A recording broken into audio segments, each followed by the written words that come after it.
Michael Roginski and wife Shane have been going green for years. Their Cherry Valley Township home was once again part of the Green Energy Ohio Tour in October. Michael showed us his efforts at reducing their carbon footprints, which also help reduce their utility bills. Well, we have a 1,000-watt wind turbine. It's on kind of a standard pole. It's not real high, but it generates a little bit of power. We get the majority of power from our solar panels. It actually provides all of our power. We produce a little more power than we actually use over the course of the year. So what do you do with that? First Energy, we're on a net metering program with them, and they actually will buy power back at the end of the month if you produce more power than you use. So we actually get a small credit starting in March usually of about $10 a month. But you don't pay anything for electricity, and they give you $10. Well, over the course of the year, now in the winter we don't get a whole lot of sun here. So we'll use up the credit that we got over the summer, over the winter, and then by January, February, we'll have a $10 or $15 bill. And that's our cost for the year, for all electricity. $15 for the whole year? Yeah.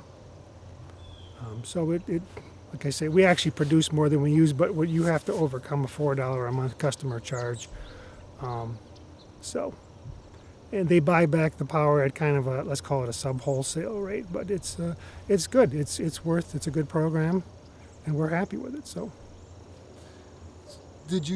When did you decide to go more green? Was it just the money savings? I kind of doubt that. No, that's part of it, though. I've always been thrifty, but it's doing something good for the environment, lowering your carbon footprint, and yeah, saving money in the long run. It's a good investment. It's a long-term investment, but it's a good investment. Can anybody do that? Oh, sure, absolutely. You don't have to be an engineer? Well, no, I did everything myself, but you don't have to. There are reputable companies around that will certainly install everything. And I just, I'm pretty good with electronics and building, so I did everything myself. I put up 6 panels 5 years ago. And after kind of assessing that and seeing how good that they worked, then I did 12 more 2 years ago. So we're already 5 years into, the whole solar aspect of it. Did the global warming, did that concern you? That's always in the back of my mind, and absolutely, that's certainly part of it. Climate change is certainly a thing that we're concerned about. So would you say, does that also take care of your heat? No, that's just it's an all-electric house, but that just takes care of the electricity needs. Now, we heat with wood, and all the wood's cut on the property here. But that's also power for all of our lawn care, lawn mowers. We have an electric zero-turn riding mower, utility vehicle we plow the snow with, haul all the wood. And right now I'm leasing a Nissan Leaf all-electric car. Well, this is a Nissan Leaf all-electric vehicle. It's been out for about, I think, 3 or 4 years now. I'm leasing it right now, so I've had it over a year. All electric, it has about 100 miles of range, combination city highway driving. Highway more like maybe 75 miles. Now you can't put gasoline in it? No, it's strictly electric. I'll show you. You charge it from the front of the vehicle.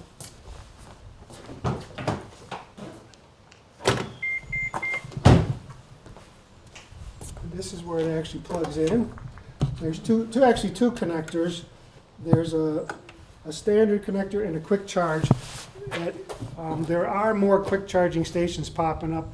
It charges it in an incredibly quicker amount of time. So you can go someplace like a truck stop or something, or? Well, no, they're just kind of spaced out. I found the quick charging station. There's one down in Cranberry, Pennsylvania. I went to an electric vehicle rally in Pittsburgh, which was 110 or 20 miles. That got me, and that charged the car in about a half an hour, actually, where I could make it to Pittsburgh on one charge and then come back. So those things are starting to pop up more and more around the country. And so there's no gasoline for you, no oil changes? No air filters, belts. And you get your electricity, except for $10 or $15 from the solar panels and the... Yes, and technically, like I say, we actually produce more. The reason we're paying is just to offset the cost of a customer charge from First Energy. So driving this car costs you virtually nothing. Yeah. It's nice, and I charge it right here. When you come home at night from wherever you're going, you just plug it in and it'll charge overnight. So when you're ready to go the next day... Yep, it's ready to go. Okay, now we were talking off camera, and I thought they cost like $49,000-$50,000, but they're $29,000. $29,000. I think they're just starting the lease rate again of $199 a month. I think I just saw it on our website. You know, if you go to Nissan's website and look up the Leaf, I think they're just offering that again on the 2015s that are coming out. And you're leasing because you think the technology is going to get better. It's going to change quickly. We have a big drive to plow, so it's an all-electric club car who actually makes a lot of all the golf carts you see at the golf courses, or most of them. This is just, they make a utility version that you can mount a snow plow to, or I haul wood in the back, and also pull some accessories, you know, rollers, and I have a set of reel mowers, sometimes to cut the grass. But it's all electric, and the same thing as the Leaf. You just plug it in and she charges up. And it doesn't cost you anything to run either. No. And no oil changes or belts or pulleys or plugs or Does points. that push the snow pretty good? Very well. Where do you find something like that? Oh, any club car dealer. I actually got that in Bedford. Is a nice club car dealer. Most people are still, you know, we've used gasoline our whole lives. I have. I just got started using electric things, and you just start seeing the benefits of it besides the emissions, and it just makes more sense to me that I can actually create the energy to power that at my home, Right. as opposed, and then you don't have to have gas cans in the garage and everything else, or go get it and bring it back. It sloshes all over. Yep. Was there like one thing that happened in your life that you got hit on the head and said, I want to go green, or?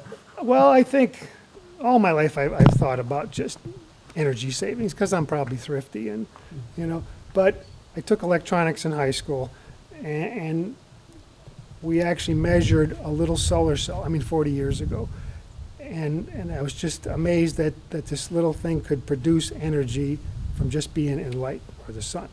It still fascinates me, and that technology has increased. You know, and especially in the last few years where it's affordable, and that you can put a panel in the sun and it generates electricity, and that's all you have to do. There's no moving parts. I couldn't tell you exactly how it works. Something excites the electrons with the silicon, but it's amazing. It still amazes me every day. You don't have to call somebody out every once in a while to fine tune it or change the spark plugs. So far, it's been incredibly reliable, and everything's worked good.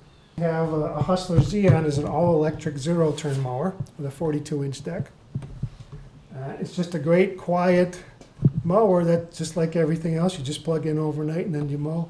And it'll mow about an acre or cut for about an hour before you have to charge it. So how much do you have to mow here? Well, we've got about 2 acres. I'm trying to cut it down, but I kind of like having a nice big yard. Yeah. So I'll cut, half of it one day and then the other half the next day. And you don't have to worry about putting ear protection or any of that kind of stuff? You hear the only thing you hear is the blades spinning. You don't hear any motor, and there's no emissions and heat or exhaust coming up on you.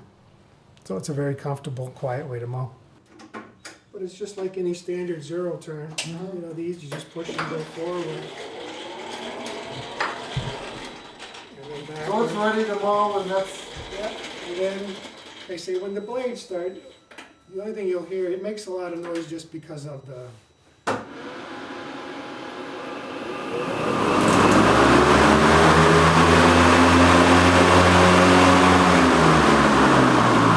That's all you're hearing is the blades going around. Because it's got such a fast blade speed that that's what makes the noise. But once you're out on the grass, when it's in the garage, it's a lot louder. So we also have cordless electric chainsaws and string trimmers and rototillers, but the technology has come so far, especially with Ryobi, and they sell those at any Home Depot. But they're have all the power now of a gas chainsaw. I just got a 14-inch Ryobi with a brushless motor, and I think that's the key. That you can cut. I cut 2 cords of wood, and it's just, you might go through a battery, but I can cut for about an hour and then take a break, and the battery's charged in about an hour and a half, and go out and cut for another hour. And it's just clean and quiet, no pulling. You just push the button, and it's great. And it's a lot more powerful than what people may have looked at. In the past, few just years in the ago. last year mainly, the technology has changed. It's just the power is incredible. It's the same as gas now. So Let's think of something else when you're talking about your home. In the middle of the winter when the wind's blowing, you don't have to worry about flickering lights, you don't have to worry about power outages. well, in our system too, it actually has a battery backup. So if the power does go out, it switches instantly to the battery backup. So you really can't even tell if you're watching TV that the power's out. You might see the light flicker, but you really have to be looking at it.